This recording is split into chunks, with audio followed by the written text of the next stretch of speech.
Now listen, before we begin, I've had a couple of friendly patrons. What's a patron, you ask? Well, listen on. Tell me that I'm not bold enough in plugging patreon.com/Toby Haydock for monthly subscribers. I also have a Ko-fi page for one-off donations, kofi.com/Toby Haydock. It's the way things are done these days, and I feel horrible even saying the words out loud, but apparently it's perfectly acceptable. So if that floats your boat, patrons, by the way, get advance releases and also exclusive podcasts that aren't available for anybody else, as well as postings and bits of comedy and various other stuff that I don't unleash to the riffraff. Anyway, but look, if you're here just to enjoy this podcast on your bus journey or whatever, well, you're perfectly welcome as well, and thanks for being here. On with the motley.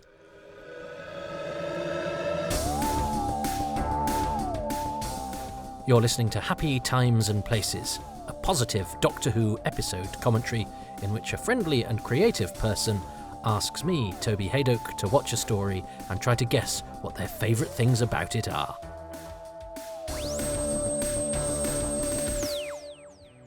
Hi Toby.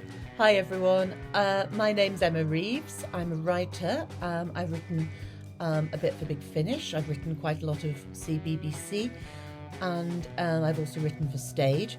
And I am here today to talk about Timelash. Now, I am not going to pretend that it's one of my favourite Doctor Who stories or advocate for it being one of the best Doctor Who stories, you'll be relieved to know, but I do have very fond memories of it because I remember watching it as a child, so it takes me to happy times and places, and so in the spirit of the podcast, I'm going to talk about Timelash.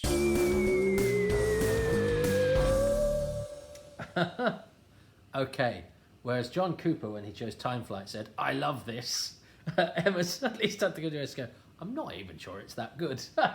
So, with that in mind, I've now got an hour and a half in which I need to find the positives in a story that the person who's chosen it has even said isn't up to much. So this'll be interesting.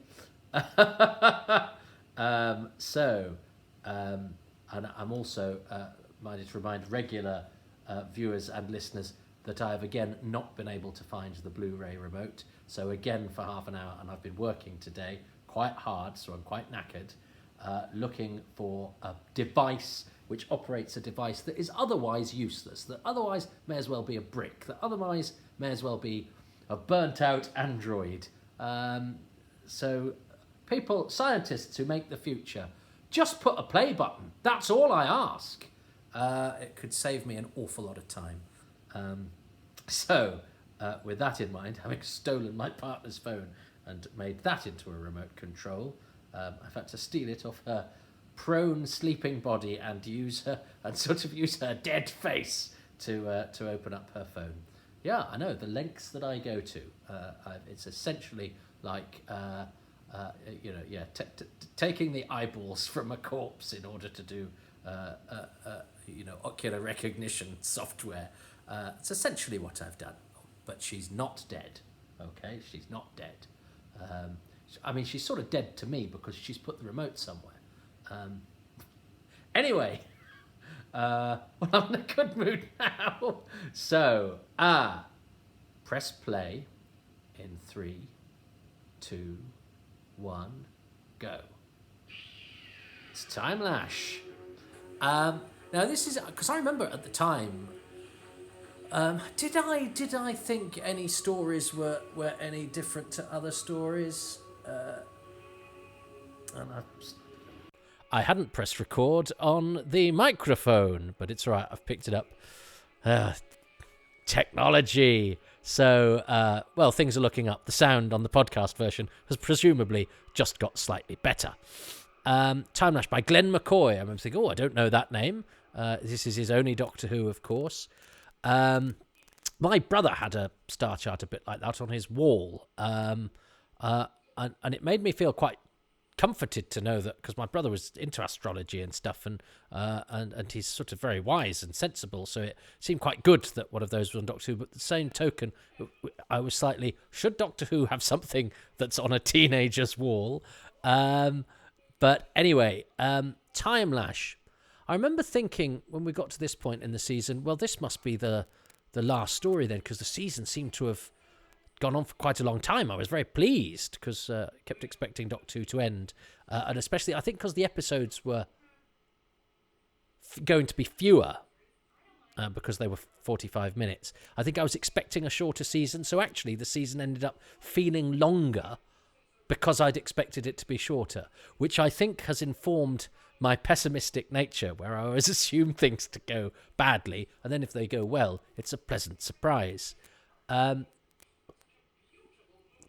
am very fond of Colin Baker, and I will probably tell you my Colin Baker story, which is why he will always be a special Doctor to me. The first Doctor I ever met. I think anybody that's ever met Colin Baker as a young fan would probably attest that he smashes that thing about never meeting your heroes into oblivion, because his conduct to young fans, and I've seen him do it to young fans now, terrified of meeting a TV Doctor Who, is exemplary. I think, and the way that he treated me as a young lad who, as we will discover, probably outstayed his welcome, and probably introduced himself in a way that was slightly not according to protocol. What a gracious and generous and decent man he was, and I think he's always been a great ambassador to the show. Now, obviously, I'm in a dilemma here. I remember this model shop for some reason, thinking, I think I thought it was set in Aztec times, and I thought we might be getting an historical, and I was very excited by that idea. Now, Pennant Roberts is never lauded as a great director.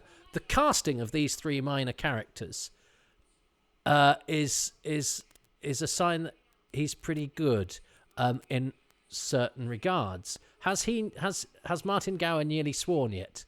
I think, does he do that when they first arrive? There's a bit where he sort of goes, whoosh, and it sounds like it. And some people said, there's a swear word in Doctor Who. That's wishful thinking. He doesn't swear, but it's almost like he does. And now he just sort of wanders around to get caught. But yeah, I think we've missed the bit. There's so many bits at the beginning to catch. On Karfel, certainly, that are worthy of talking about, which means I might ignore the TARDIS scenes a bit. Forgive me. But I think that's also a sign that TARDIS scenes during this period can be a little superfluous and lengthy. But those three actors, first up, headline news is that Christine Kavanagh, who was about to become, was she in a thing called She had the leads in a couple of things. She was about to come pretty big news, but also was written, I think, as a male character, and I think I will probably say this every time I do a Pennant Roberts story, but it's not to be sniffed at. If you look at how many supporting characters in television of this time, and particularly Doctor Who, are men, frankly, parts that could be anything are perhaps, I think, made a little bit more interesting, and certainly in terms of the working life of aspiring actresses, giving female actors the chance to play parts that otherwise wouldn't have been open to them. Stephen McIntosh here is one of our leading actors now, and this must be an early job for him. He's very thin, which is very useful on camera, as I will prove by being the opposite. So you got Christine Kavanagh, who goes on to have a superb career, and then had a bit of a. I think maybe she had a family. She was married to. I know she was married to Jack Ellis, I think. I've just said, I know, and then counted it. Well, no wonder you got caught, Ty, here. You just walked off, having nearly sworn. Did you see what I did there? I said, I know, then I said something, and then added, I think, because I suddenly had that moment of doubt where I thought, I could be wrong. That is how I spend my entire life. My entire life is spent going, I'm going to say a thing and then immediately doubt myself, so have to add a caveat of uncertainty. But But yeah, Jack Ellis for Footballers' Wives, good actor. I think she was married to him. So she did disappear for a bit, and I remember thinking, because she did have quite a few sort of telly leads, but she's been back doing stuff since, and I did see her in a couple of things. So she's a sign of a. There's Jean Ann Crowley floating around. Karfel's a very interesting place. The seating there is arranged a bit like the seating on Gallifrey, where the councillors are seated perfectly to have a conversation with an audience, but not so good to chat amongst themselves. At least, unlike on Gallifrey, they turning their heads is not problematic for these people. Eric Deacon, this actor here playing Mikros, who has, I think, a certain attack. Has he just said my favourite line of the whole thing? I don't think he has. Not only is our planet divided, but we are also under imminent threat of invasion from our former allies, the Bandrils. There it is. Allies, the Bandrils. You know, she knows they're your former allies.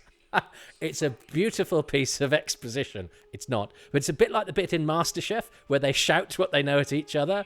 They have to impress the critics, otherwise they're not getting through to the semi-final. He has to make sure this souffle rises, otherwise it'll be a disaster. Not only is our planet divided, but our country is under imminent threat by our former allies, the Bandrils. Karfel doesn't get much tougher than this. Here's Tahir Martin Gower, who was in a thing called Growing Pains a bit after this. And is also a very clever use of resources, Martin Gower, as Tahir, because he's about to get chucked into the Timelash. But after that, he becomes the voice of their former allies, the Bandrils.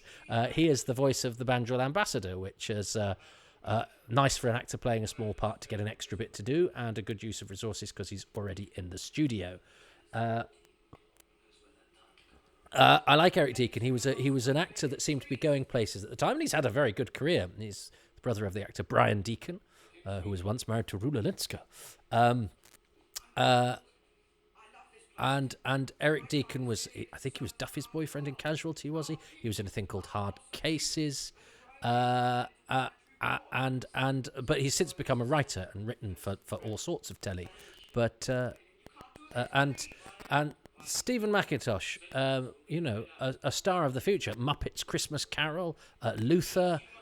He's done all sorts of movies and TV. Very good hitting somebody on the arm dismissively acting from Paul Darrow here, who I'm sure we will discuss at great length and with a smile on our face and a song in our hearts, because he even stands entertainingly, and sometimes that's what you need in a program like this, which I think does flirt with blandness occasionally. I wouldn't say that you'd always want a Darrow, but when Darrow brings what he brings when it's needed, it's very welcome. So bye-bye, Stephen McIntosh. I wonder if he's ever talked about being in Doctor Who. I'm not saying he's done this. I do sometimes get cross with actors who are given an early break in a program and go, yeah, but, it was a bit rubbish, and I was a bit rubbish. You were a young actor given a chance to be in a TV show. And certainly, say, Martin Clunes, it's a lot better than you put it across when they show an out-of-context clip of you in a silly costume, which is supposed to be a silly costume, really, in a really good production. And you could just say, yeah, I was young and I was starting out, and it was brilliant. So do that next time. And I'm not saying that's actually necessarily Martin Clunes' fault. I think the way those chat shows and programs are sometimes set up are like, why don't we just say, before you were famous, everything was terrible. And I think it actually takes a brave person to go, actually, no, I really needed that part. And it was really helpful to me. And I learned a lot. Anthony Karf, when I talked to him about being in The Visitation, which was his first telly, was so keen to talk about it. And he's had an amazing career since then, because he went, well, no, people were really welcoming, and I'm really pleased that I got to do this, decent part and spend a week rehearsing at the BBC, and it was a really good way into television. And there's nothing wrong with that. There's nothing wrong with starting out somewhere. It's a good thing. And as I say, I'm not saying that either Clunes or Macintosh don't do that. It just reminded me when I think sometimes the way it's been framed for Martin Clunes, particularly in shows. Now that I love the android, I wasn't sure I would. I'm not sure I love the person who hit Jean Ann Crowley over the head with a spade just before recording, because she floats through this slightly like she's dazed, and I'm not quite got to the bottom of it. I don't know if somebody slipped something into her tea, because she's a good actress. She was in Tenko. In fact, these are all actors of good pedigree. I always like a named off-screen character. So Tola is Malin Rennis's wife, who is in hospital, and this will be important later. He's doing very sort of distant, suspicious acting here, Eric Deacon. And I like Neil Hallett, who plays Malin Rennis, who I believe I've got a book about picture postcards, saucy 70s British, sex comedy movies, and apparently he's in quite a few of those. See how I went? Apparently, then I haven't seen them. I actually haven't. I've seen a few of the Confessions of Window Cleaners, but that's it. I've not seen any with him in. But he gets an entry in this book. So, but I think he's got great nobility here. He's like a cross between sort of. He's got a bit of John Franklin Robbins about him, isn't he? Yeah, he's like somebody's stuck John Franklin Robbins' nose on an older David Bailey's face. So he's got a sort of hawk-like thing about him. I love the lighting in here. Karfel, whenever I think of Karfel, I think of rather a beige planet with... I do like these costumes, actually, which are by Alan Hughes, who I hadn't realised until I did my In Memoriam video when he died a couple of years ago. Just what a big deal he was. He designed Diana Rigg's costumes for the Avengers. And this is only Doctor Who. And I quite like these because they look comfortable. They look suitably... Yeah, they look practical and comfortable. I think sometimes clothes on other planets can get a bit carried away with themselves. I think they're doing... I think some of this is quite clunky. We have to be a bit honest about... Timelash does not... Let's be honest. Timelash does not have a good reputation. And I think these two men are having to do a certain kind of acting that I don't think you necessarily would do anymore. But I think they're doing what's required in this scene, which is...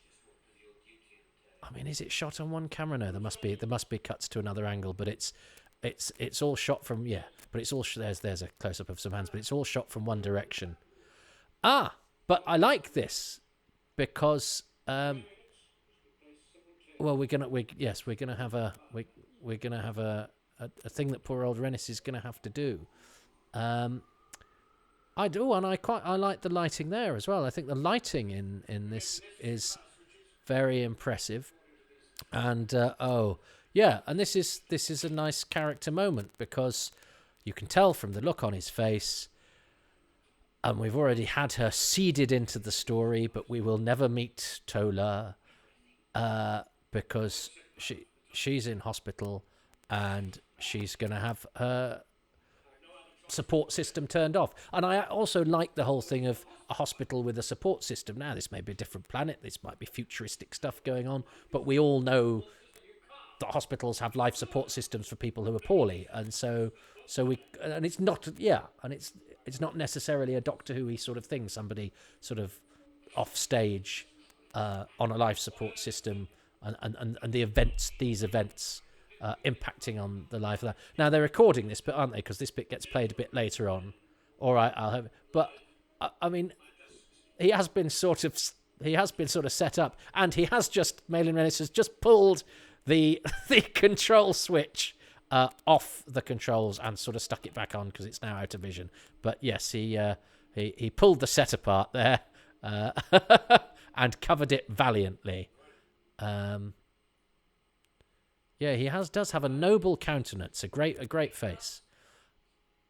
I have to say, at the time, the androids seem a bit 80s because breakdancing and body popping, and I've probably used the wrong phraseology, but some of the cool kids at school did the sort of body popping, breakdancing, whatever you call it. I'm aware I'm now sounding like a geography teacher kind of trying to get down with the kids.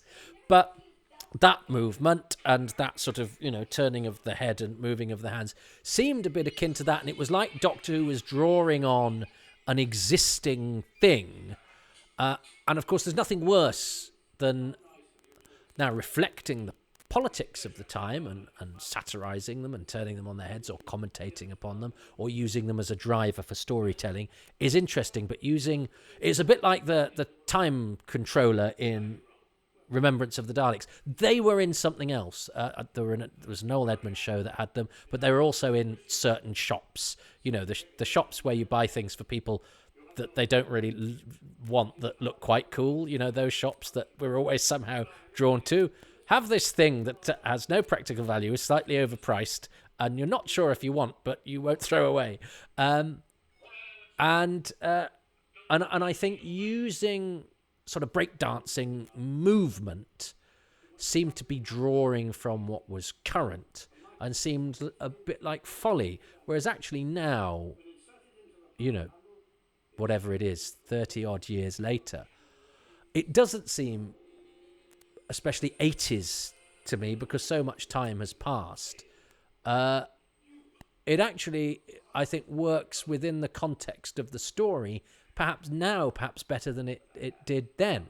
But that's maybe because I'm from the 80s, and maybe it's everything you imagine about the 80s with horror. A purple-faced man with peroxide hair, breakdancing across Karfel. But I am actually, to my surprise, rather delighted by the android.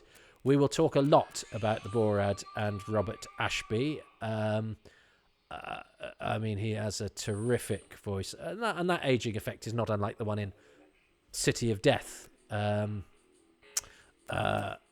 it's okay. Yeah, it's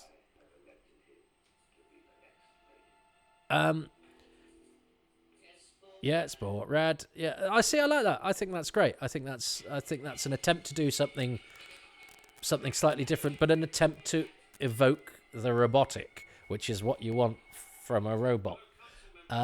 Peter Robert Scott, an actor I don't know from much else apart from that. I know he's invented a board game, and I did look at because I knew he was on Twitter. He's only got 12 followers, so follow him. I don't think he's updated since 2013, but nonetheless. Now, I sort of don't believe any of this. I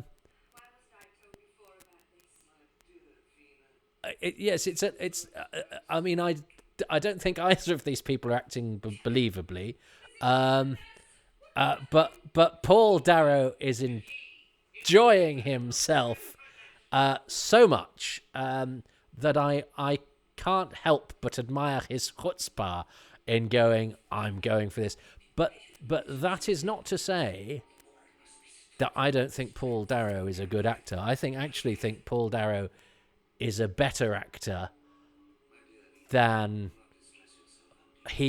but who also did not take himself particularly seriously. I remember with Blake Seven, I thought Avon was terribly serious, apart from the sort of sarcastic lines things. But Avon was a very serious person.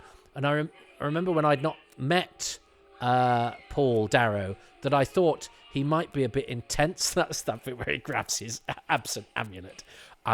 There's a lot of it's a lot of scenery chewing going on by Paul Darrow, and if the scenery is made of ham, then he's committing an act of cannibalism as well. And I'm not sure how well advised it is. I don't know, but it is enjoyable. So do you know what? In a story which is full of an awful lot of compromises, this was a troubled production in terms of timing and the scripts being ready, which I'm sure I will gas on about later. What he's doing is, and actors could do it in those days.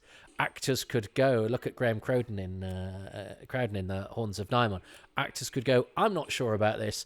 I'm at least going to make sure that I entertain the people at home. And that wouldn't be, you would risk your career now, because there's so much less being made. But I think that, I think we lose something with the way that drama was churned out at this time. An actor going, "Oh, it's a bit of a dull one this week, I'm going to give it a bit of colour," is one of the things we've lost from our cultural landscape. And I don't think we're any better off for it. And I thought Paul Darrow might be a bit intense and a bit serious when I met him. And I found, to my delight, he was a real turn. In fact, almost too much of a turn. He was like a sort of bit of a sort of music hall comic. He had a wag and a gag for every occasion. And I did a charity event with him that I was asked to do. Him and Tom Baker. I mean, I know I was very, very fortunate, and I shared a dressing room with those two guys. And I thank the people that organised that, who asked me to do it. My goodness. And Paul was very, very, very game, and he was very, very, very funny, in a way that sort of smouldering screen presence that he has perhaps would not have indicated, even when he's going a bit OTT. As I say, he was a bit of a turn. Whereas this intensity that he has on screen in Blake Seven, I think he's absolutely brilliant. And there's moments, and I think there are moments where he occasionally enjoys himself a little bit too much, but there are moments where he does acting where it's a tight close-up on his face and he's sort of inscrutable, but you can see the keen intelligence and the calculating nature of his character, and the fact that he's probably prepared to do anything, and he's doing it without changing the expression on his face. And that is brilliant screen acting. I love Paul Darrow. I think he's great. I don't think he's using all of those tools in this, and I think he could have been memorable if he'd made his approach slightly more serious. But I'm not going to question an actor of his stature and presence going. And I think he probably took one look at Colin Baker's costume and thought, I've got to do what Colin Baker did in Arc of Infinity, which is go, I've got to make the most of what I've got here. And that worked for Colin Baker. And as I've said, I'm a big fan of Colin Baker, but I do have to acknowledge I'm not sure that the look, which I loved at the time because I'd found Davison's costume a bit bland, and I like the idea of being totally tasteless, but I've made wardrobe choices then that I would probably regret now. I'd probably regret these in the future. Life is full of regrets. But I think a bit unlike the android, which actually contradicts what I'm about to say, is that I know John Nathan Turner with the neon logo and the Doctor's costume wanted, he had a thing about bringing Doctor Who into the 1980s. Well, I think you have to be careful of bringing Doctor Who into the time that you are, because the time that you are seems fresh and new, but nothing dates more quickly than the present vision of the funky future, or the present adoration of the things that are current and new and zappy, but in 15 years will look old and dated. I also question the idea of having lethal plants as a decoration in your beige city. If your city is it's beige and triangles, Karfel. I've just noticed a load of, because Malin Renison's control panel and amulets were triangle. These are very triangles. It's a bit like, at the time, Channel 4 showed films that were going to have a bit of naughty content in it, perhaps over and above what you'd have seen in a movie that Neil Hallett was in, and it had a red triangle in the corner to say sauciness alert. So either be offended or prepared to commit some of this to the memory banks. And it's like Karfel. Karfel is warning that its walls may soon contain graphic sexual content. Oh, there's even triangles on this wall. I think there's something rather there's a sort of rather saddenability to the Bandrills. I think they were originally to be called the Girdles, the Girdels. But obviously, when you say it's girdle, it sounds like a girdle. You don't want an alien called a girdle. He's enjoying himself, but it reminds me a bit of my dog when he sits up like that. He looks so sad. I love the Bandrill ambassador. Now, here's David Ashton as Kendron. David Ashton is still about.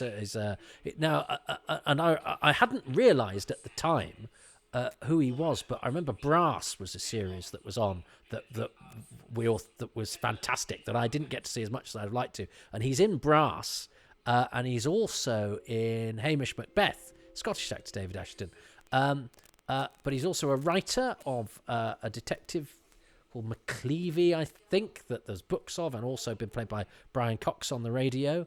But he's curious, I think, Kendron, in this. He sort of plays it as an old woman. I think everybody's sort of having a go to perhaps give it a bit of oomph, because, as I've alluded to, you have very 80s hair. From the back, you could be Adrian Zmed from TJ Hooker. Sazin at the Falchion Rocks, I remember that. They had real timing problems with this. Episode 1 overran, episode 2 underran.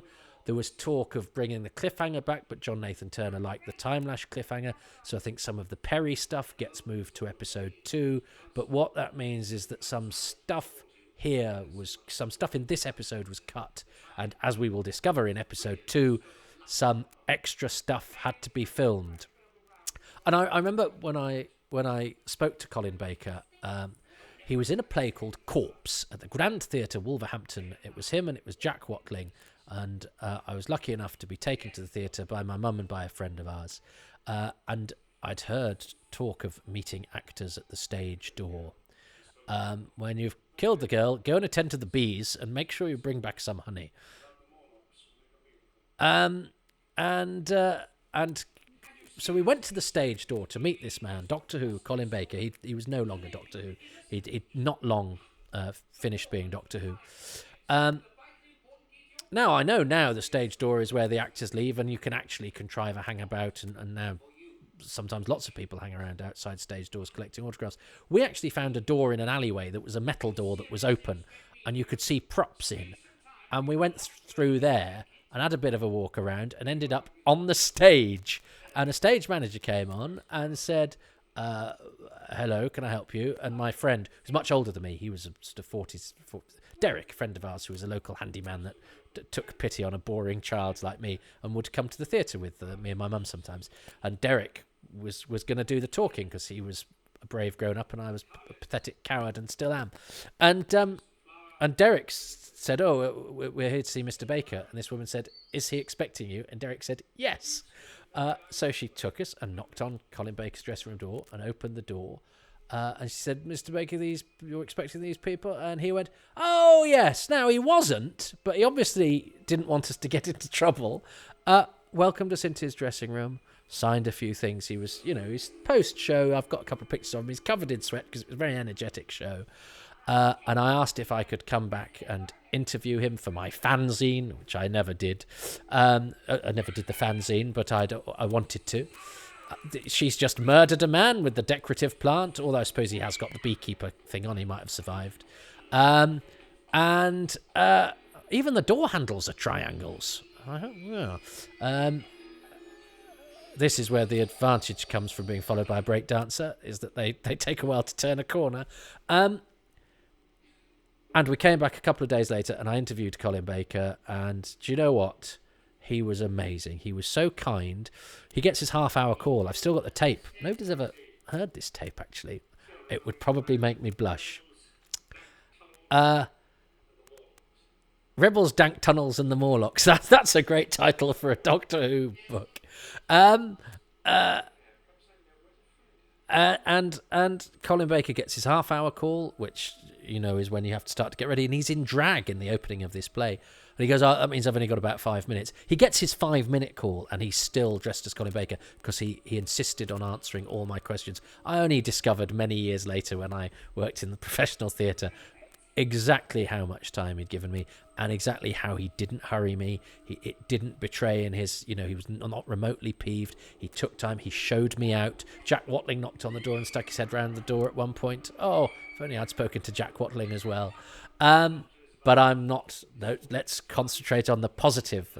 I can have no regrets about my first Doctor Who I ever met was Colin Baker, who was so kind and so indulgent, and I think the paragon of how to behave in front of consumers of your work, which isn't always easy. And I've known people who have been collared by people at the wrong time, or people who've expressed themselves awkwardly because they're nervous, and it can be annoying, and people, some people are just rude and awful, and I can see why celebrities sort of snap and get reported badly when actually you don't know quite how the person's dealt with them. Colin Baker, I did a thing with him, must have been 20 years later, and I saw 2 young fans very nervous, and they didn't really know who he was either, because they were new series fans, but they were told that he was a Doctor Who. So also with Colin Baker there was a kind of, he sort of knew that it wasn't necessarily all about him, but again, he didn't go, oh well, if you're fans of the new thing. He was kind, he was courteous, and he, most importantly, he put these kids at ease, because kids are nervous even if they didn't quite know that he was Doctor Who and all that sort of thing. I thought all of that stuff was quite effective. We've met some new characters in the caves. That burning android is a bit of a shock. So yes, I've distracted a bit from the story there, but I think it's important to put the context of the appreciation that I have for Colin Baker. I like this shift into the caves, because we suddenly get an impression of stuff going on underground. And these 2 are very interesting actors. Dickin Ashworth. You didn't get... What I like about Dickin Ashworth is that he is a genuine northerner, which it seems odd to say that now that we have much more representation on screen. But even sort of tough rebels were rarely accorded authentic northern accents, unless there was a reason for them so to do. And he'd been in Brookside, Dickin Ashworth. He's in Krull as well. He gets quite far near the end in Krull. And he's always had a sort of fairly authentic... I think if I needed to cast a binman or a lorry driver, I would cast Dickin Ashworth, and I don't mean that as an insult either. I think he's got a real genuine quality about him. Just noticed he's wearing an earring too, and I think that gives him a sort of earthiness that is unusual for Doctor Who, and it's unusually plausible. And I love the fact there's a picture of Joe Grant as well. There's a publicity shot of Joe Grant from Mind of Evil. No, I'm not going to commit to where that picture's from. And of course, seeing Joe as a youngster, I know John Nathan Turner now gets into trouble for invoking the past. Guilty. I was the sort of fan that wanted references to the past. I wanted pictures of Joe Grant, because the olden days was good to me. We used to worship the older days. I know now when the habit is to look back at the older days and say how rubbish they must have been and how everyone there was stupid, which I don't think is a thing that we do that is good. I think it is unhealthy, and I think it is arrogant. We used to look back on the older days and go, wow, it was amazing. Those people who paved the way to where we are now lived there doing amazing things. I think I'm looking back to the olden days and saying the way we looked at the olden days in the olden days was better than the way we do now. So even now so here we have Herbert in a beautiful set, which I think is shared with the tripods. But I'd forgotten actually how nice it is, and it's a wonderful contrast. And you've got the outside light coming in there as well. The lighting is excellent. Now, I remember liking Herbert at the time and subsequently finding him quite annoying. So he was he was a character I loved on original broadcast. But I think being enthusiastic and and a bit guileless is hard to act without being annoying, because he's supposed to be quite annoying. But actually, on the evidence of this, I actually think he's juggling this rather well, and he's not done a massive amount since, and maybe that had primed me to think he might not carry it off. But he's being asked to do some difficult things as an actor here, and I don't think he's doing a bad job. Although, oh yes, I do seem to recall this bit being a bit silly, so I may eat my words. Okay.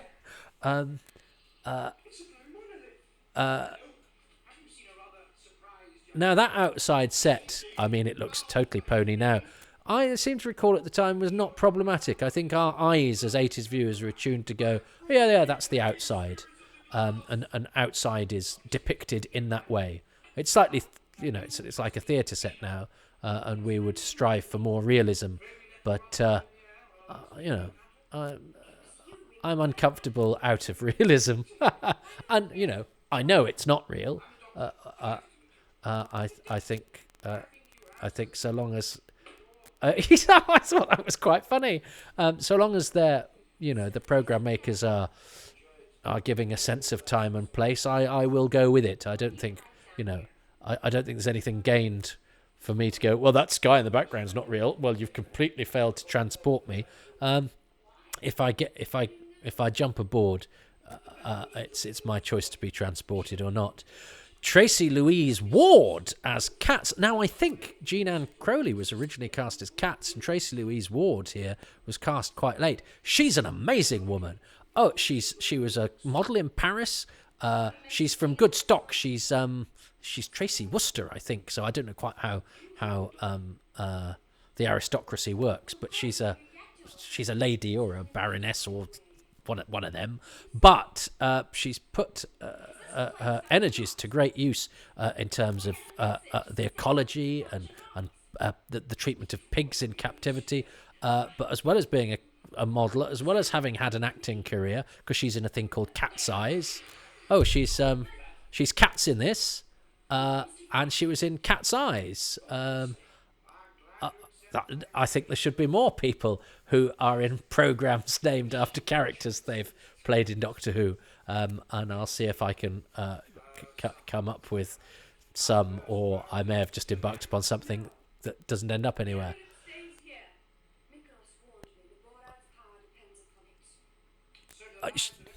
I'm not quite sure where Vina is looking when she's talking to anybody. She seems not to be able to hold. I do think it's a bit like in a cartoon where she's been thwacked on the back of the head and is sort of doing that and is not quite focusing on anybody. It's almost like Vina, when she went through the Timelash, has not quite landed in quite the same time and space as everybody else.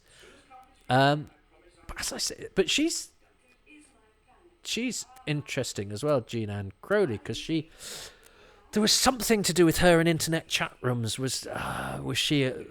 If I'd thought she was maybe the first person to have a conversation in an internet chat room, but I think last time I checked that wasn't the case. But there's something to do. But she's now. I think she's back in Ireland and she's done up houses. And I think she stood for Parliament. I'll do a podcast about Doctor Who actors who've stood for Parliament.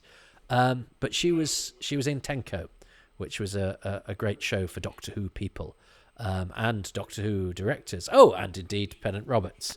Tenko, a series set in a woman's prisoner of war camp in Japan, or Japanese prisoner of war camp in World War II. A series where Pennant Roberts didn't have to cast some male parts with female actors because it was a female-centric show. But Pennant Roberts is not the most lauded of Doctor Who directors, and a lot of this is a bit, I think, unambitious in terms of execution, in terms of sort of blocking and camera work. But perhaps he had different ambitions. He was hugely thought of by people that worked with him, and I think also importantly very well liked. He gets a bit of a bad rep with Doctor Who. I don't think he was always lucky. Studio blocks moved around for Warriors of the Deep, and a monster arriving late and still with wet paint. This one, a new writer. I think they'd wanted to abandon this, and it was sort of too late. But I remember putting it to Colin Baker when I did the interview. What are you looking at, Jean-Anne? Is there something on the telly that you're distracted by? It's like she's got her own iPhone in the sky.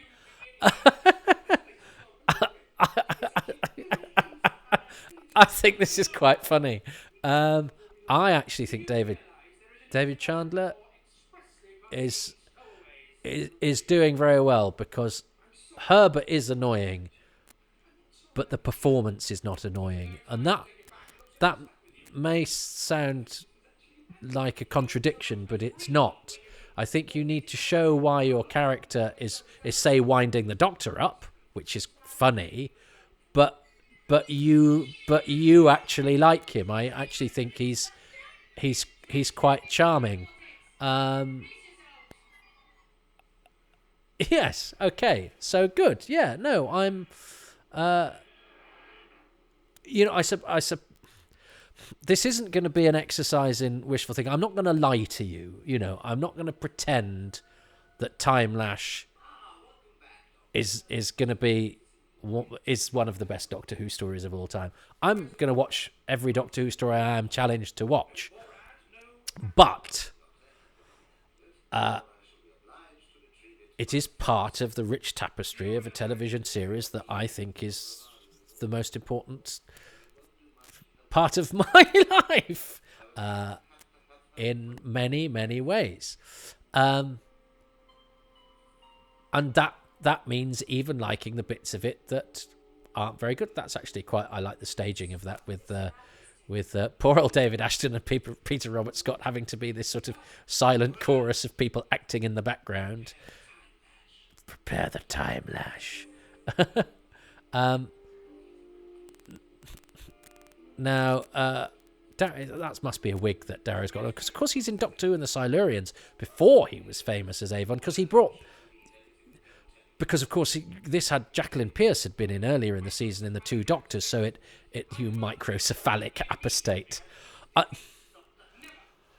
and of course I remember, when Doctor Who had sort of flowery dialogue, there's part of you that goes, this is good because it's interesting dialogue, pricks your ears up and it improves. Shut up! I like that. I do like that bit that David Ashton says, we can't do this. Shut up. But I don't think they quite get it right in the Sixth Doctor's era in a way that Robert Holmes, who used rich dialogue and phraseology somehow, and even words like jackanapes and all that sort of thing, they seem to fit organically into the style of storytelling, whereas microcephalic apostate feels like I've swallowed the thesaurus. But Colin's very good at showing Colin Baker is very good at showing pain whilst being stage gripped, so there we go. Eric Deacon. Yeah, he was. I remember being quite excited that he was in it, because he was a young, vital actor. Oh, yes, the 2 days. Okay, so on paper, this is a heck of a cast, actually. But I haven't even mentioned Dennis Carey. I will mention Dennis Carey next week or in a minute. Alan Waring, production manager, who went on to be a fine Doctor Who director. And is still directing at the moment, directing Emmerdale down the road from where Alan Arbuthnot and Alec Wheel, both sadly no longer with us, but two names to conjure on the credits of Doctor Who. I love being able to read the credits. Vanessa Poulton had worked on the Macra Terror, for goodness sake. Why do I know this stuff? Bob Cove, I don't think, did another Doctor Who, did he? But right. Okay. Oh, I've got to hope that this remote control is still working, because I'm not able to do this the way I have been doing it. It's paused. Brilliant. Oh, I love this new phone remote control. I don't care about the other one. Yes, I do.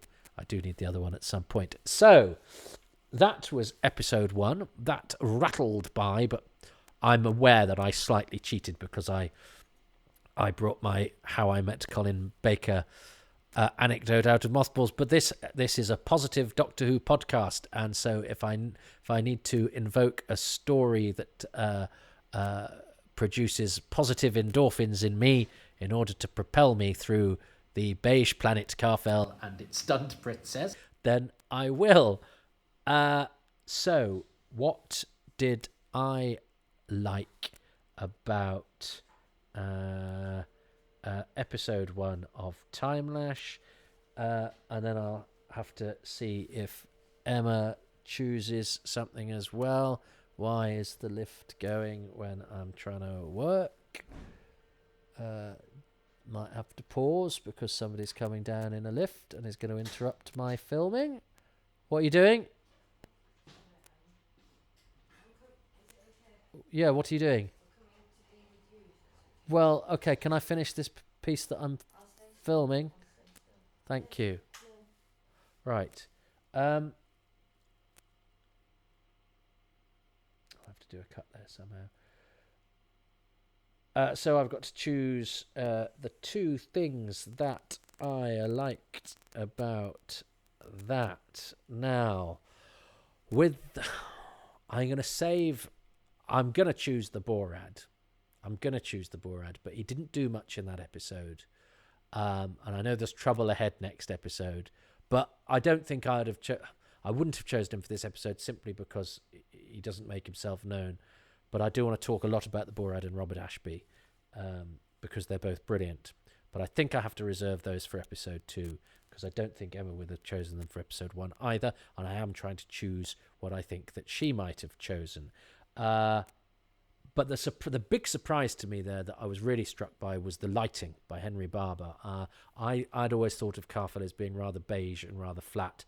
I think the lighting in particularly that scene between Mick Ross and the Malin Rennis, but also in the caves, and also I think some of the different colour palettes and the outside streaming into that set from the tripods that is Herbert's cottage or whatever it is. I think the lighting surprised me there. Henry Barber's lighting, studio lighting in the 1980s was hard to do, particularly for drama, for Doctor Who, when you're trying to be space age and stuff. Henry Barber's lighting, and I've got to say the android, because that was another pleasant surprise. I went into this potentially on a bit of a downer, and I certainly wouldn't have thought that the android would have tickled me in quite the way that it did, but I thought, divorced from us being in the 1980s, I actually think it's original, it's interesting, and it's an innovative take on how to do an android whilst using a dressed up man. So I'm going to say those two things. I've just immediately thought, why didn't I say Paul Darrow? But I've committed now. What's Emma chosen? I bet the first thing she says is Paul Darrow. Now, my first choice, of course, has to be the late great Paul Darrow as Tekka. The eye rolls, the sycophantic applause, he absolutely gives it his all. He famously wanted to play the part different from Avon. I would have been happy with Avon in the role, but I was also very happy with what we got, which was Paul Darrow's unique Tekka, always giving it 100% value, never resorting to equity minimum. Wonderful, wonderful Paul Darrow. My second choice is Kat's showing Perry the picture of Jo Grant in her locket, which is another very vivid memory from childhood, because I was a huge Jo Grant fan, but I'd only ever encountered her through the pages of the Target books, and I'd seen pictures of her on the covers of the books, which are quite often illustrations. So it was a fun moment as a fan to be able to go, Jo Grant, is that Jo Grant? It is Jo Grant. And another aspect of that conversation is it reveals that the Sixth Doctor and Perry obviously do have moments when they're not bickering with each other. When I like to think that Six showed Perry this picture in a sort of a nice heart-to-heart reminiscing conversation about the past, rather than why can't you be more like Jo Grant, which is another possibility. But the main thing is they've got a connection, they talk about stuff, and that confirms this. So it's nice for their relationship, which can otherwise be a bit bickery. So that's episode 1. Thank you, Emma. Interesting. I was so there going, should I try and identify the publicity photo of Joe Grant, that I didn't actually think, yeah, of course, because that was such big news, something from the past.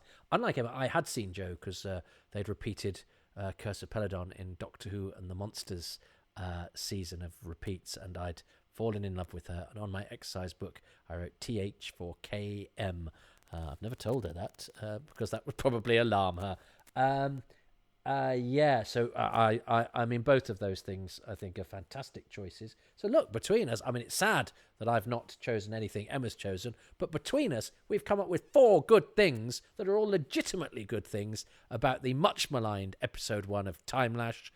They had more trouble with episode 2, but I'm going to go into that with a song in my heart and hope for the future, because I think that rattled along and we had a good time.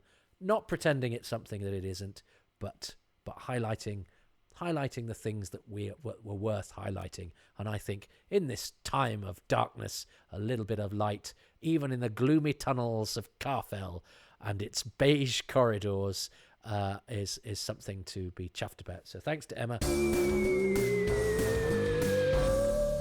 Let's see what happens when Avon off of Blake 7 throws Doctor Who through a tinsel door in episode 2 of Timelash, as chosen by TV producer and writer Emma Reeves. We're going to press play in 3, 2, 1. Oh, that's a great way to open, isn't it?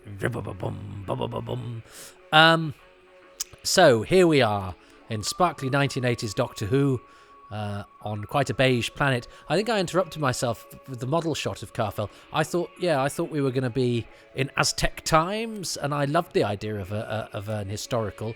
I think I loved the idea more than I'd have enjoyed the execution, much as I love the historicals now. But I think that's because I'm a grown-up. Anyway, Glenn McCoy, who he's also on Twitter. And if you look at him, and on the making of documentary on this, which I haven't seen for ages, but I remember at the time when it came out, he looks about 5. He was a paramedic. Had he written for Angels? I think he might have done, but he certainly wrote for EastEnders after this, because I remember seeing his name on the credits for EastEnders and going, oh, it's the Timelash guy. I don't think anyone in EastEnders ever got called a microcephalic apostate. It's really curious that he uses that sentence, you're as powerful as burnt out android, and of course a burnt out android is a thing that happens in this. I don't know if that's deliberate, but it's quite an odd metaphor. He does smoky smouldery eyes better than anybody.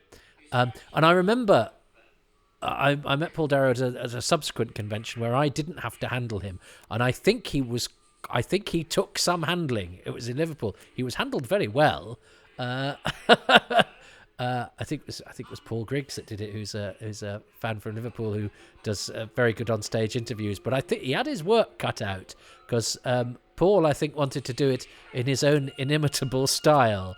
But you see, I think if you're running a convention, a guest who is difficult to control is actually marvellous fun for the audience. This is there's a bit of action there. I like the fact that Herbert and Vina have, without even communicating, worked out a nifty way to cover the cameras. This is why you can't have mirrors on Karfel. Oh yes, I feel a bit sorry for Brunner. I don't think he says anything even in this episode. Off he goes down to the Timelash to invent a board game. I like the way that Eric Deacon does that kind of, we've not been introduced, but I've heard somebody call you the Doctor, so I will say Doctor in a way that suggests that I've just learnt that that's your name. An awful lot to do with 2 syllables, and he did it well. Now, were they supposed to get in the way of the camera? I quite liked that. The scene you would think would end with the 2-shot of the Doctor and Vina, but actually the suggesting the sort of business and the messing about and the urgency of it by having them sort of clumsily get in the way, or was it deliberate? I quite like that. I think that was okay. Oh, Robert Ashby's voice is golden, and he did lots of voiceovers. I'm not. No, I love the android, but something he had a similar close up in episode 1 where he was impassive, and there he did a little bit of a smile. I'm not sure I approve of that decision. I think the android is androidy. Don't suddenly think you're in Blade Runner, mate. Just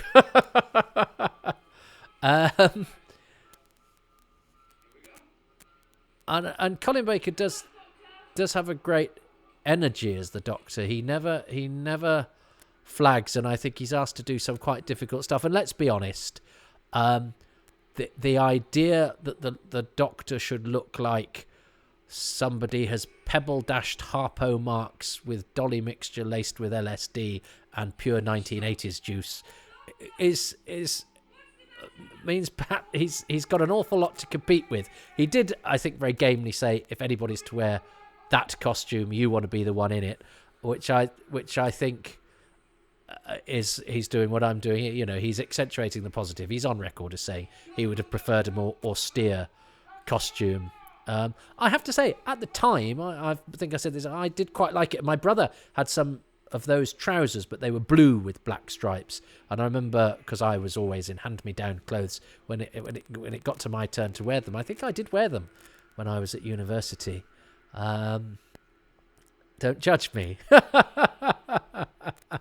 But this Timelash, they're at least doing things with the camera, aren't they? To I think perhaps mess with the set a bit, because in the sort of studio photos of that set, it looks very much like polystyrene crystals. But they've the wind machine and the lighting and the if it's not a filter, it's a bit of camera. They've done something with the camera lens, haven't they?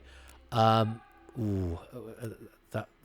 not a wobbly set, but it is not the most secure of time crystals, which is a bit of a euphemism for a wobbly bit of scenery, but I'm going with it. And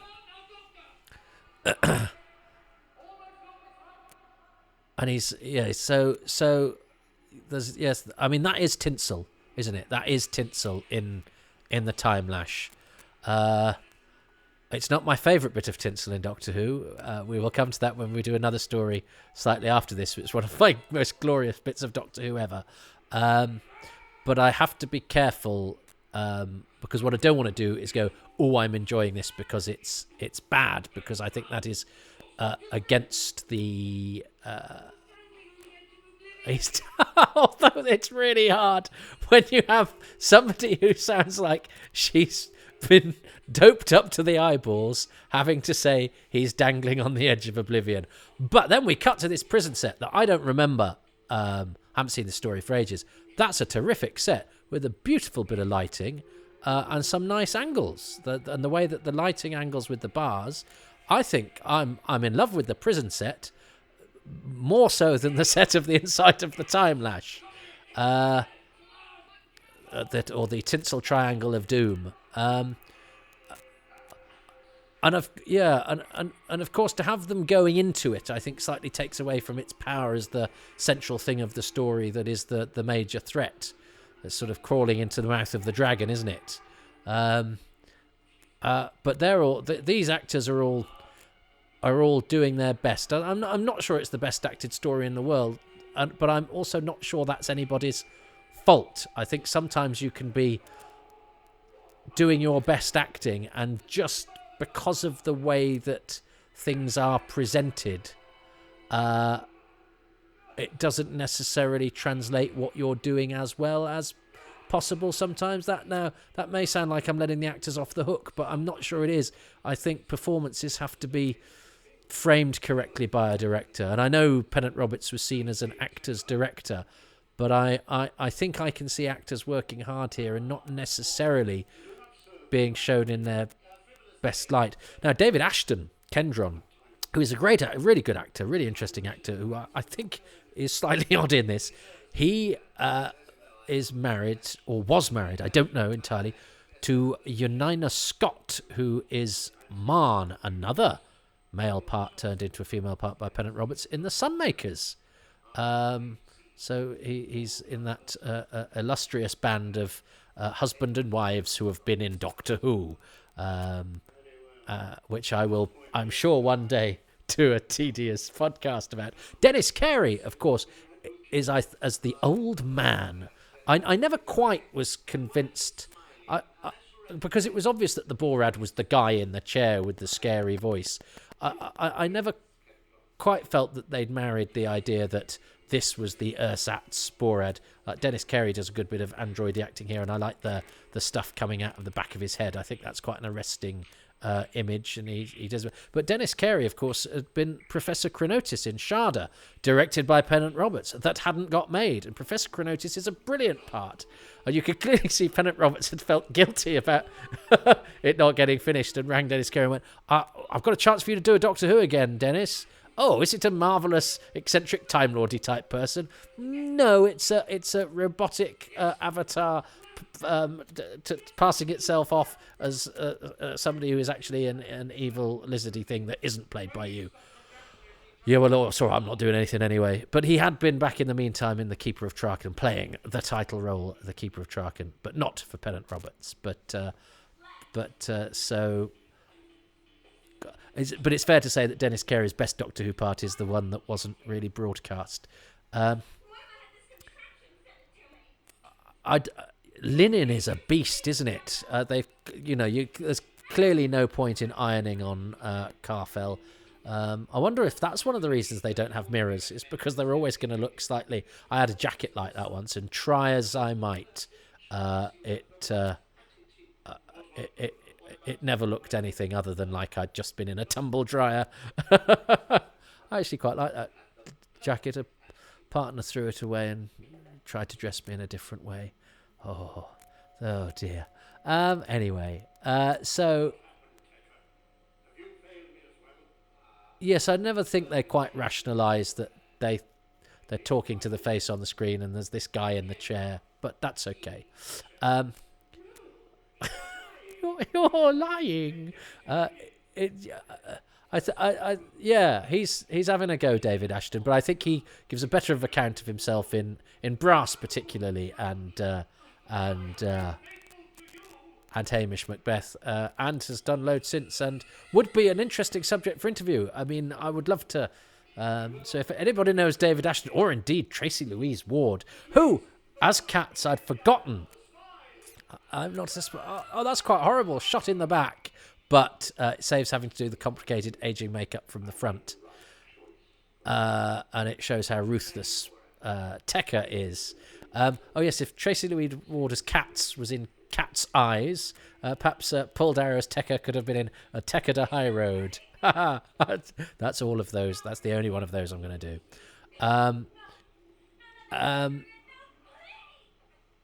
And I think Nicola Bryant enjoyed her costume in this, which is nice. It does look actually like clothes somebody would wear. She's not always dressed the most practically. That is a very phallic laser gun. My goodness. I remember when Dan Dare changed artist in The Eagle, and a guy called Oliver Frey did it, and he was a friend of a friend, and a friend of my brother's friend, and my brother's friend went, "Oh yeah, Ollie likes putting phallic things in his stuff," and then pointed out all the guns in this thing did look slightly like appendages. So I think I'm quite attuned to see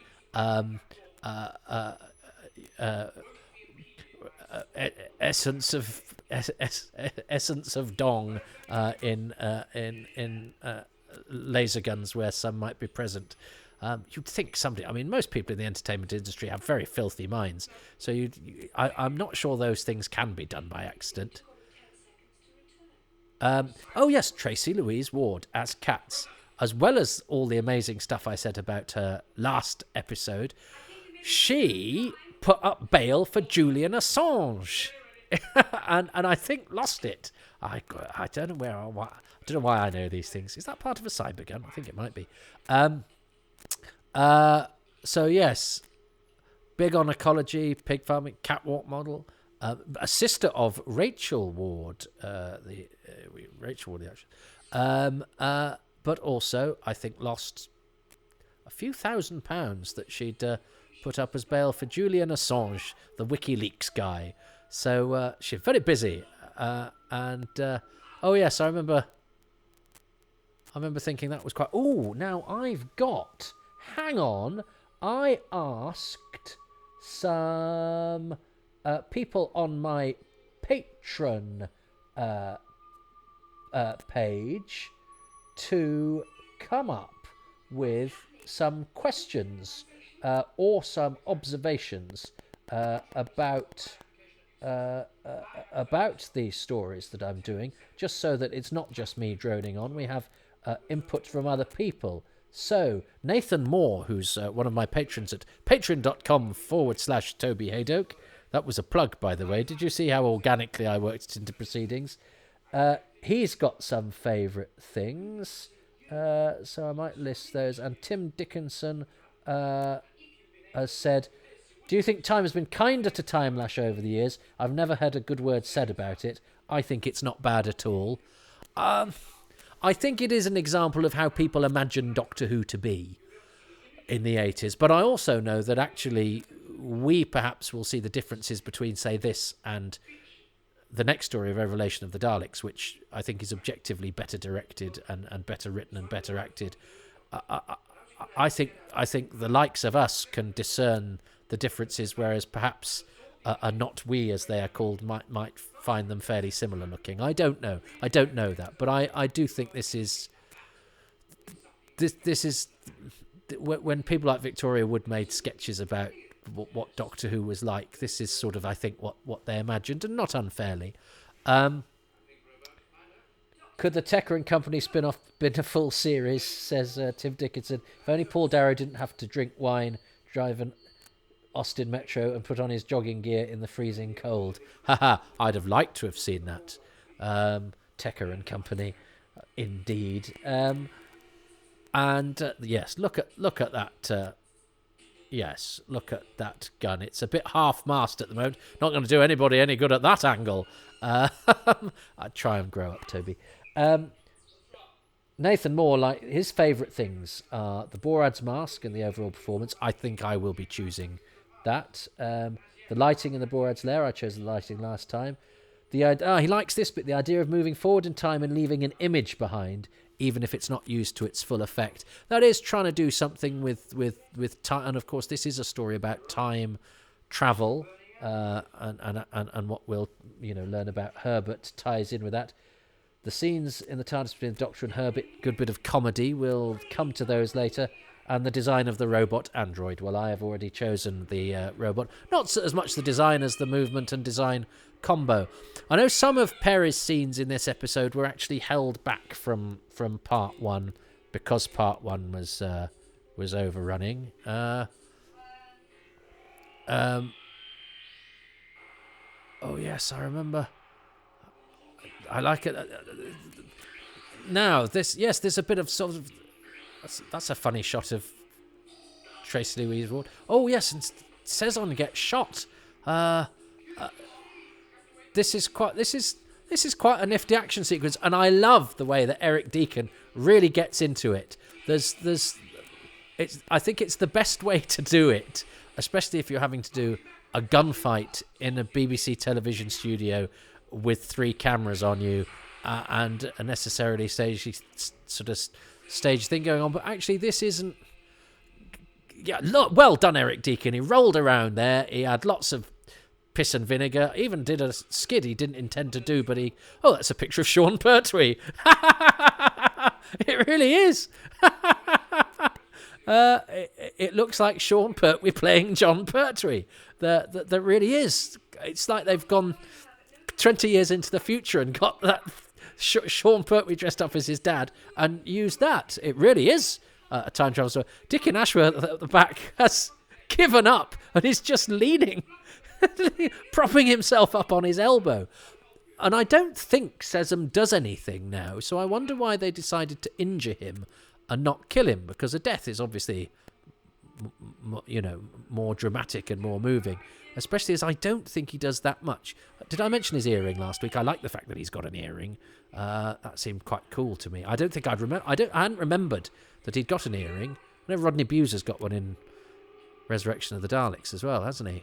Oh, I'd forgotten this spaceship. That's all right. That's playing battleships on a BBC Micro.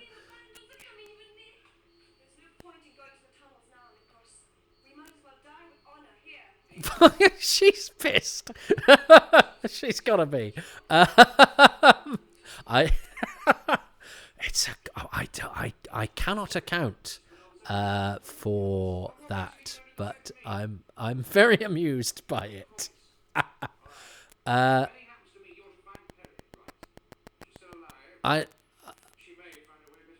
like the way that Colin Colin Baker interacts sort of peevishly with people, because I do sense there's a warmth underneath, and I think he sometimes has to battle against the writing, but and certainly against the costume, and sometimes against actors like Paul Darrow. Now, I think it's worth talking about the Borad as we're about to go into his lair, played by Robert Ashby, whose real name was something like Rashid Sudaworth. I'm not gonna get into trouble by pronouncing it badly, but Bob, I worked with Bob on my first ever professional job, and I said to him, "You were the Borad in Timelash." I didn't. I just went, "I'm a big Doctor Who fan. You remember?" And he said,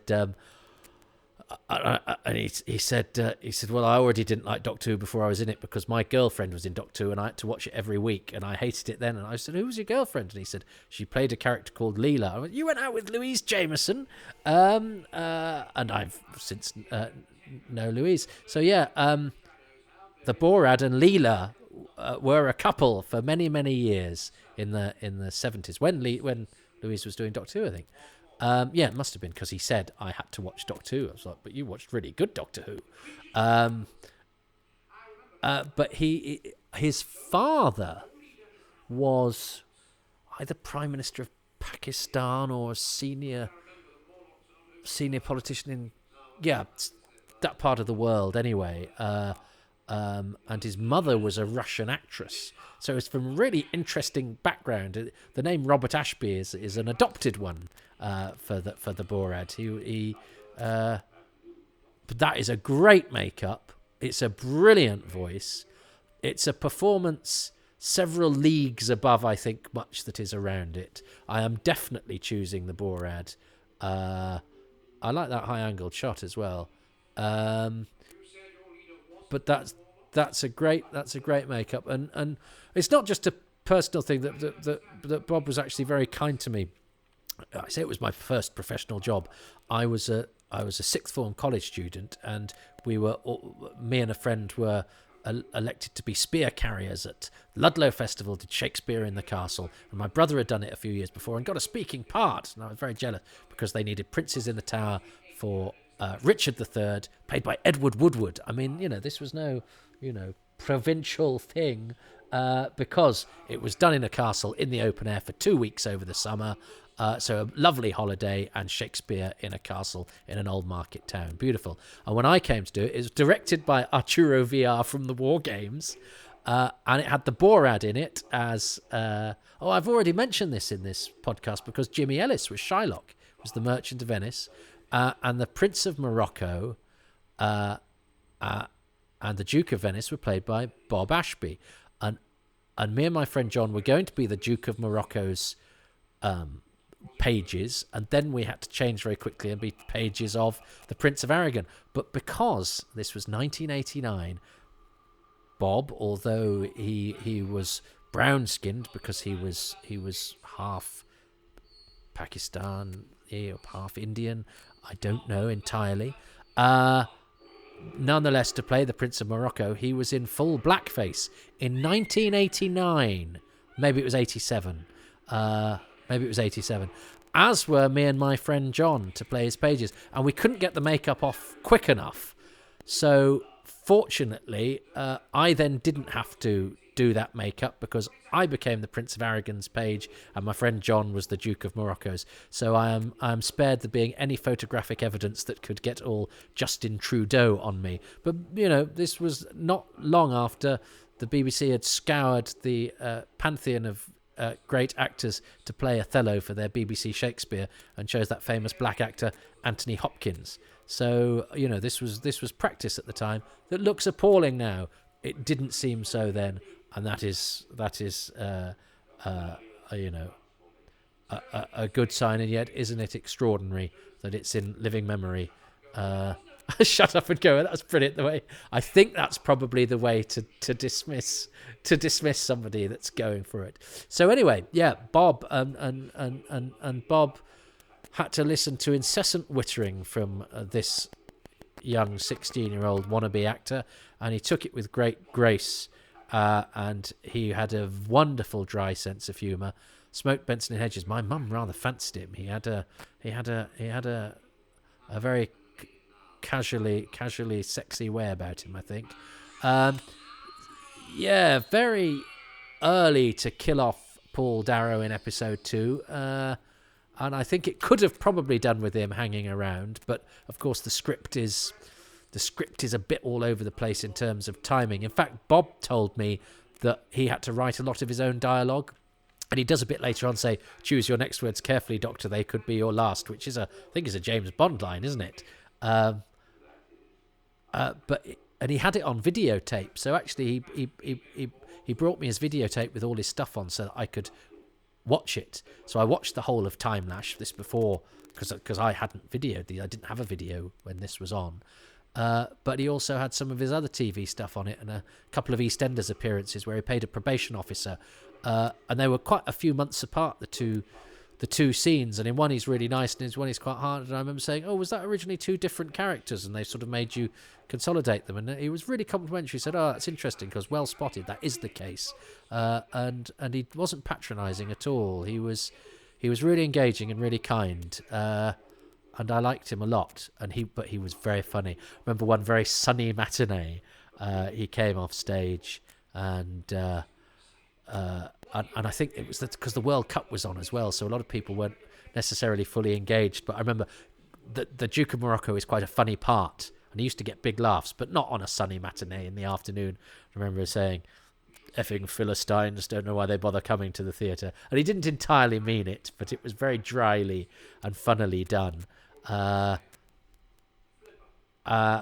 yeah, he did add a couple of other moments where he was very, very dryly amusing. And he's, you know, seeing as he's stuck in a chair, and that's not his own stomach. He was in decent shape, so they've also made him less svelte than he need be, and stuck behind a makeup, albeit a very good one. I think he does a marvellous job with his voice alone, but he did have a fantastic voice. And he and Paul Darrow only died last year. But I was sad. I was sad to see him go. I think he turned down a knighthood. I don't know why he would have got a knighthood. It must be for some stuff, because it wasn't for his services to the acting profession, although he was a good jobbing actor. I wonder if I don't know if it's something to do with his heritage or his charity work or something, or that's sort of beyond my radar. But I'm sure there was a story that he turned down a knighthood. So you can investigate that if you want to.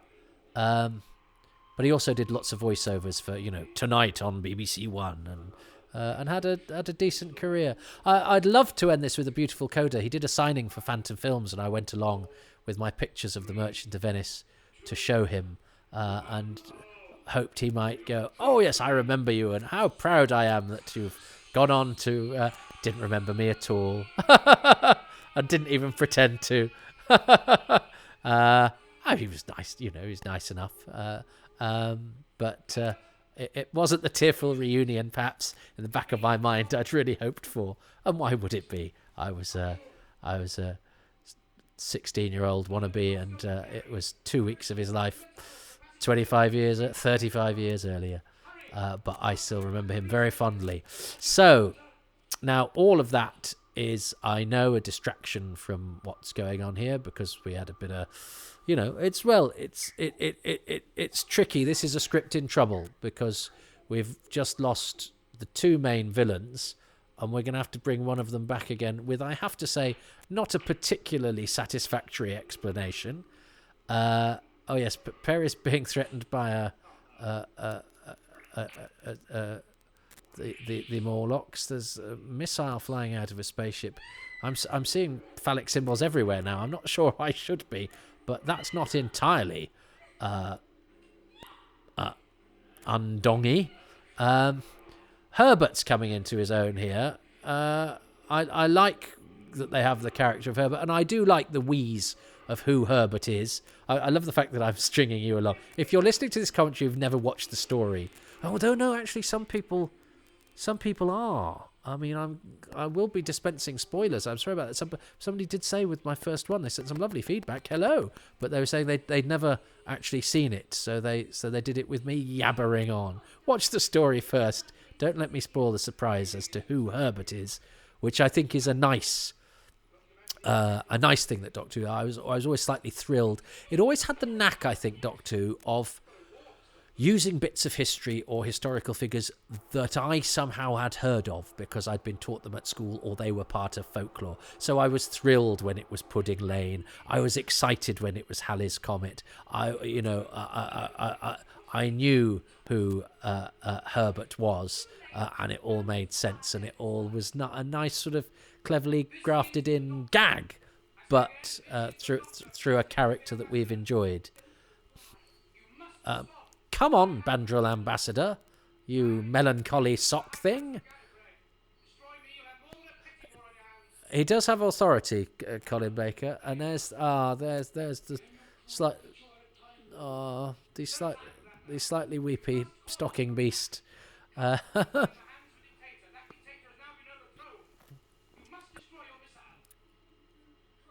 I love the fact he's having a chat with somebody off screen. Nigel, call the spaceships off.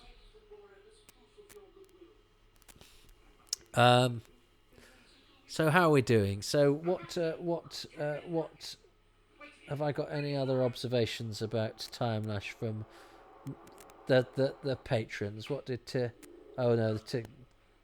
yes, he's never heard a nice word said about it, says Tim, and I think it does display a few of its problems. A couple of these TARDIS scenes are late editions because the episode was underrunning, and I already mentioned in episode 1. I think, and it's one of the great things that Andrew Cartmel does when he comes in, is he goes, a lot of those big scenes in the TARDIS, there's a sort of habit of having scenes in the TARDIS where the main characters argue with each other. And that's compounded by the fact that then you occasionally need to add a couple more because the episode's underrunning. I mean, they marshal their resources quite well, although, of course, the TARDIS isn't in Revelation of the Daleks, so they have to rig up the set especially. But you're using your two contracted actors, and it's quite nice for Herbert, who's in a couple of the extended scenes as well. So that actor, I think, probably got an extra couple of bits of money.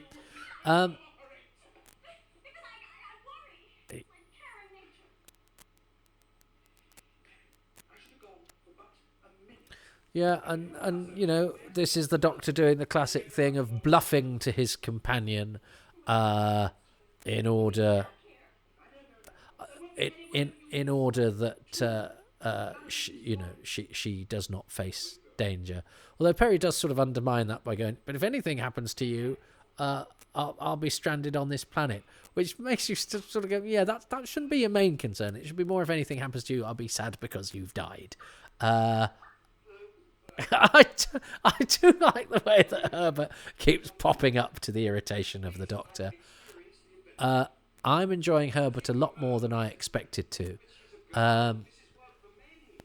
David Chandler did not have the career that, say, Stephen McIntosh and Christine Kavanagh and many other actors who get breaks during the JNT era, which was pretty good at predicting talent.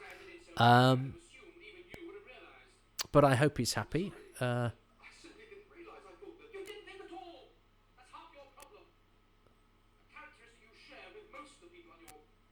But I'm aware I've got to keep talking in order to keep this interesting. But of course, we are sort of delaying the action because the action should be happening at this juncture. But we've had to brazen the action out. I wonder if John Nathan Turner should have not been so keen on the Timelash cliffhanger and perhaps had a cliffhanger a bit earlier with Perry and the Morlocks because they did lose material from part one, and I think some quite good sounding stuff. I think there's a scene where the Borad, watched Vina and Mikros embrace and felt a pang of loneliness because obviously he feels sad that because of the way he looks, no one will love him. I think his sort of psychopathic behaviour might also be a bit of a barrier. Yeah, okay. I think we're all struggling a bit now. But yeah. I think this is a bit like when you're on stage with somebody else, and somebody else is supposed to come on and hasn't. And you're having to sort of, between you, keep going. And as the panic increases, I think your performances get slightly bigger because you also don't exactly know where you're going or also where it's going to end. So I know that's not exactly what's happening here, but it is cut from the same cloth. We've got two actors trying to get us all out of trouble. But I can see why Timelash. Tim Dickinson, one of my correspondents here, said he's never heard anyone have a good word about it. It is a story that doesn't have a great reputation, and I think it's partially because it does sort of fall apart in this sort of latter half of part two. But it is an anagram of lame sh something Tahir nearly says in part one. T, and that has been used as a rather unfair descriptor. And there was also the thing of any story with time in the title is in the classic series is bound to be in a bit of trouble. Nobody's great fans of Time and the Rani, The Invasion of Time. Yes, I know somebody who's going to go, well, I am, like the bloke in Life of Brian, who is actually Terence Baylor from the War Games and the Ark. But I'll tell you that when we're doing the War Games and the Ark. Oh, poor old Herbert. But... And of course, we have the. I recently did the quiz of Rassilon, and I had to set questions on the Curse of Fatal Death, which of course has the get out clause of I'll tell you later about how certain things happen. Where is Sesam? Why is Sesam still alive? He hasn't done anything. Well, I don't think there's been an election, Mick Ross. Do you have dictatorship in your bones?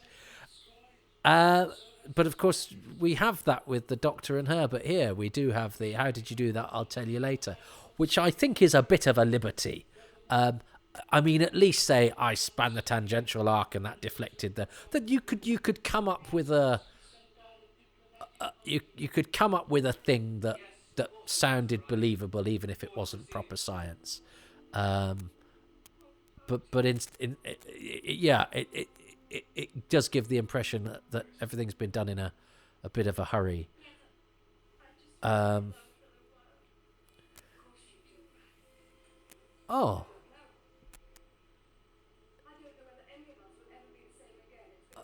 Yeah, that flapjack you ate just needs to wear off a bit, I think, Fina. Yeah, where's Cezanne? He's feeling very sorry for himself. He should be pleased. he's not dead, and I'd like to get to the bottom of why, because they're sort of referring to Sezon, even though we don't really see him. I don't understand.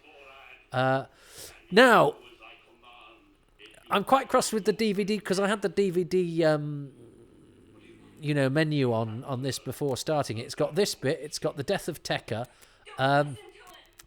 I do sometimes wish the DVD people had been... Ooh, quite a few fillings there, Perry. That's... I like the way that they've sticked his hair as well. So I'll explain later, and it was just a clone of me, and I've got another one so that we can do another ending. And this bit wasn't added at the last minute, but it sort of feels like it has been. Yeah, I mean,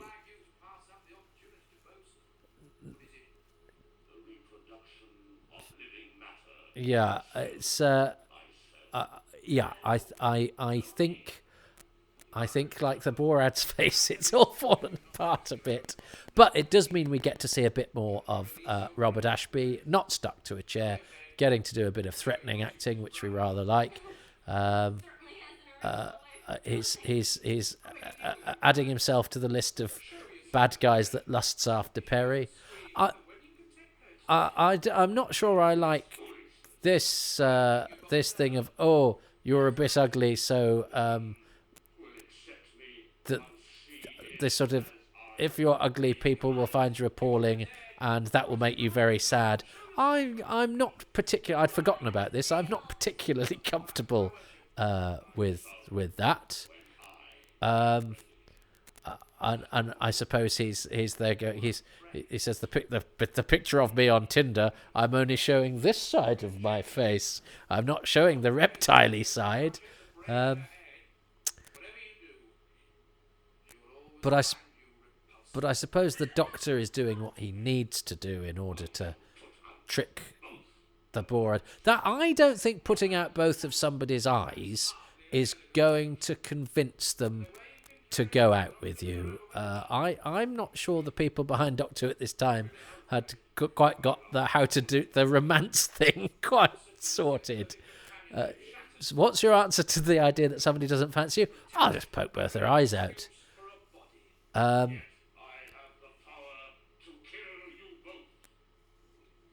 of course he becomes the Loch Ness Monster, which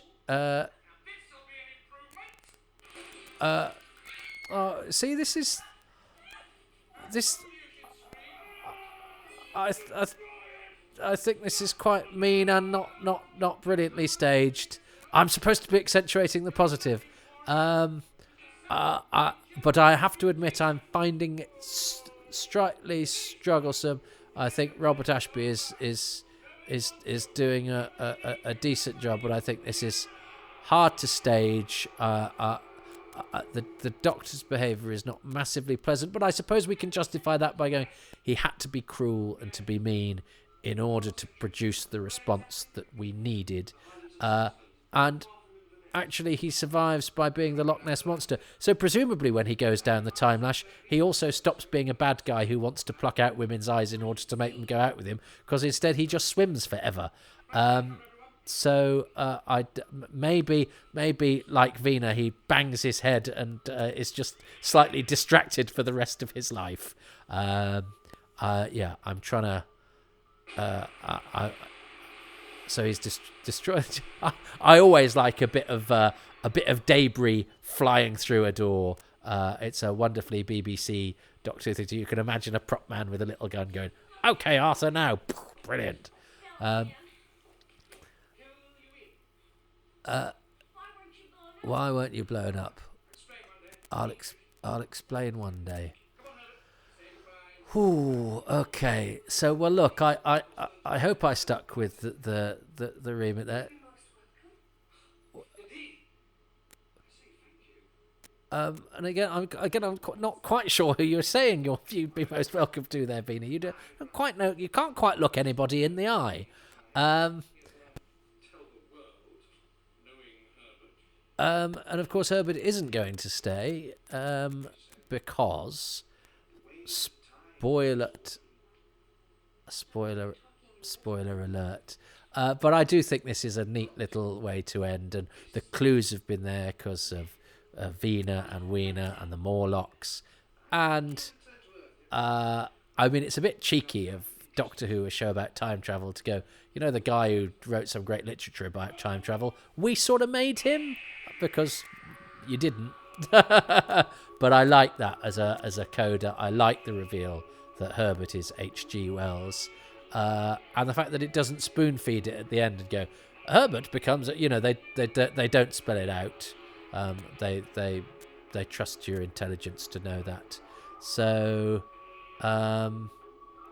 yeah. I must admit I struggled in places there. I'm sorry about that. I do try my very best. I still think it's entertaining. I would still watch that for entertainment, sometimes for the wrong reasons. I think sometimes the acting is entertaining for the wrong reasons, sometimes for the right reasons, and in some places it's pretty decent. But yeah, that was... and it was my first Colin Baker story for this, and I'm very fond of Colin Baker. And I think... he sometimes has to work hard with the material he's given, and I'm slightly disquieted by the whole you're physically disgusting, therefore nobody's gonna love you. I'm not sure that's a message we'd go with in Doctor Who today. But look, I hope that was an interesting trip through time. I'm not even wearing any tinsel or glitter to take you there. So, my favourite things. 2 things and a bonus thing. Well, I think the 2 things that are obvious to me are Robert Ashby as the Borad. Both the look, the makeup, and the performance. The voice. Oh. And... The gag, the coda, the joke that Herbert is revealed to be H.G. Wells, and the way that they thread Herbert into the story. And actually, I thought I might have to, give that character a bit of leeway with the performance. And I don't think he always cracks it, but I think he was given a really difficult task. And actually, I think David Chandler did a very decent job there under, I think, quite tricky circumstances. And now a bonus thing about Timelash that I can't choose Paul Darrow, because Paul Darrow has been, and I was going to cheat and go, I like the fact that there's the picture of John Pertwee disguised as Sean Pertwee, but I think that's a bit the same as what Emma chose with the Joe Grant thing in episode 1. So in a way, Emma's made my task very hard by sort of touching upon 2 elements I might have chosen, and so now can't. I think I'm going to have to go with... I actually think, considering it's a sock puppet voiced by an actor who's already played a part in it, I think there's a certain sort of mournful dignity to the Bandril ambassador, and the fact that, it's obviously a sort of... it's a sort of glove puppet keyed into the studio, that has a chat with Nigel in the spaceship next to it. I actually think there's a little bit of character there, and there's a sort of there's a sort of melancholy charm that slightly reminds me of my dog about the Bandril ambassador, which is perhaps clutching at straws. But sometimes this will be an exercise in straw clutching. Let's see what on earth Emma Reeves, who, by the way, I've never met. Isn't this the lovely thing about Doctor Who? Is I've had cause to email Emma in a capacity where I was passing on some information to her that's a third party had sort of put us in touch. and I was able to approach her because I think it's important to hear from people who perhaps work in the industry or who are creatives, because they'll be looking at it through more than just a lens of sort of childhood nostalgia, which I know is a very important lens, but I think it gives it a bit of an extra edge. So thank you to Emma, because we don't know each other. I don't want this to appear like, oh yeah, there's all these Doctor Who fans who get together and talk about Doctor Who and all the things that we've never met. So what's Emma chosen about Timelash 2 and a bonus? For episode 2, I'm just going to start by saying tinsel, tinsel, tinsel. I mean, so much tinsel.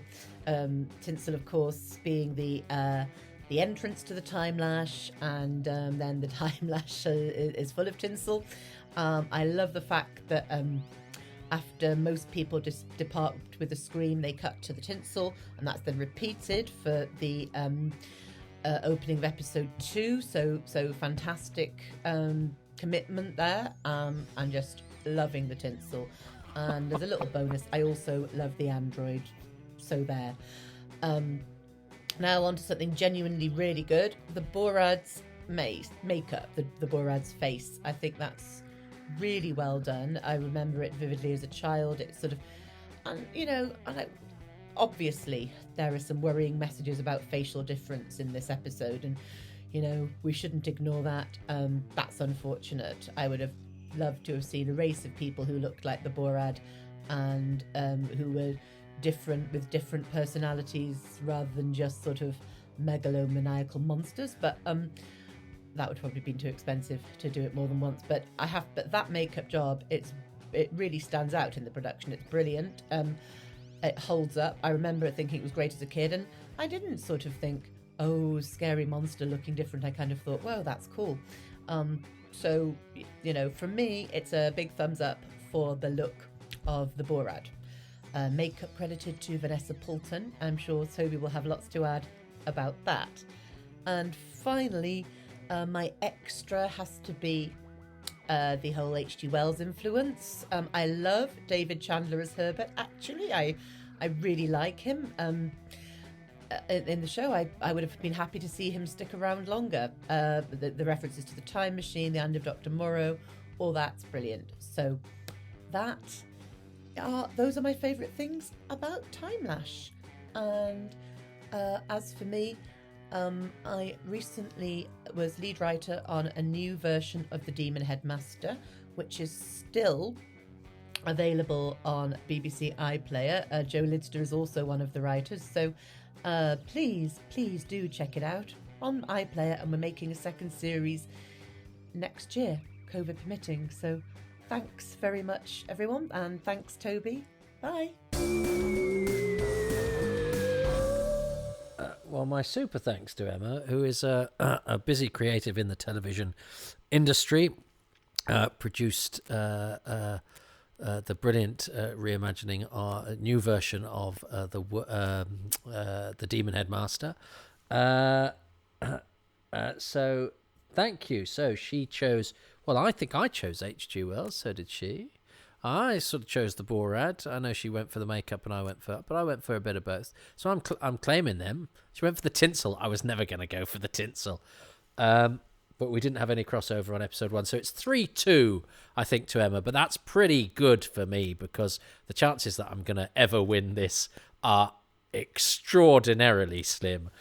Slimmer than the chances of Timelash ever getting to the top of anyone's sort of favourite story list. But I thought we made a pretty brave stab to go for Timelash. It's interesting that she too, was uncomfortable with the sort of facial difference thing, which going into this I hadn't imagined. Also, though, going into this I hadn't imagined with every story. I think it's with Battlefield I have, with Evil of the Daleks I have, aspects of race and depiction of race. It's interesting how conscious we are of those things now, and I mentioned it not because of what happened in this story, but because of Bob Ashby blacking up in that production of The Merchant of Venice in the late 1980s. And I would, on my hand on my heart, nobody in that production was a person with any racism in them at all. So this idea that we look back in the past and go, well, everyone was awfully racist. They did a thing that would rightly seen to be racist now, and yet oddly it was part of the fabric of how things were done. So when I tell that story, when I look back, I now go, oh my! I don't go, God, how disgusting. I sort of go, it's almost bizarre to me that was normal, and yet it was. But in the same way, I guess, that saying, well, the reason you're a villain is because you have a twisted, ugly face, and people with ugly faces are bad or turn bad, is also, I think, terribly offensive. And I've been working today. I've been doing a thing for getting more awareness of disability within the arts and with the creative industries, and it's still something that is important and underused and undervalued. And the idea that I suspect if my partner wasn't asleep now, and I said, "Yeah, this story is about," come and watch this story with me, where somebody who's got a disfigured face is bullied by Doctor Who for being ugly and nobody ever wanting to be with them. I actually think she'd probably beat me to death with a spade, or perhaps just hit me over the head with a spade until I'm as stunned as Jean Ann Crowley was. So, I mean, that's, I raise all of that stuff because I think it's interesting. Again, I'm cautious of doing that because of the way that discourse can take place in this day and age. But I think it's interesting to sort of raise these things and discuss them with a certain detachment, because this is from the past and we can't do anything about it. In the same way that we can't do anything about, the practice that Robert Ashby went through to play the Prince of Morocco, which many, many actors in that decade on the British stage will have done. And you wouldn't do now, and rightly so. So it's interesting. Time is interesting, which Timelash is all about. How time, will the winds of time wash us clean? Yeah, well, hopefully they do. So I hope that's been more interesting than perhaps a podcast about Timelash might have been, because we were trying to look for the things to celebrate about it. And I'm sorry if I didn't always manage to do that, but my heart is pure. Come back for the next one of these. Thanks for being here for this one. Thanks to Emma Reeves. And I will see you some other time. Take care.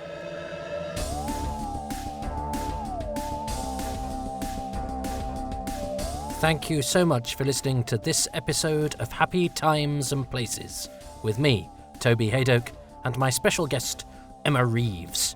This episode's featured patrons are Pascal Zierka, Sydney Wilson, John Williams, Rich Wiggins, Kevin West, Peter Ware, Alistair Wallace, Gary Wales, Sydney Trout, Paul Taylor Greaves, Adam Stone, David Spencer, Richard Smith, Paul Shields, Jim Sangster, Gavin Rymil, Quaridors, Monsieur Poirot, Thomas Payne, Ken Patterson, Russell Parker, Nick Mellish, Pip Madeley, Sean McAllister, and Nate Lynch.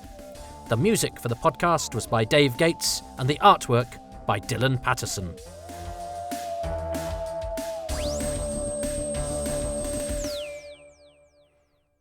And if you would like to become a patron, where you get exclusives and advanced releases, please do go to patreon.com/Toby Haydock. You can also support me by making a one-off payment to kofi.com/Toby Haydock. And please don't forget to subscribe to my YouTube channel and to rate and to review this podcast, only if you're going to do so nicely, wherever you download it from. Thank you ever so much.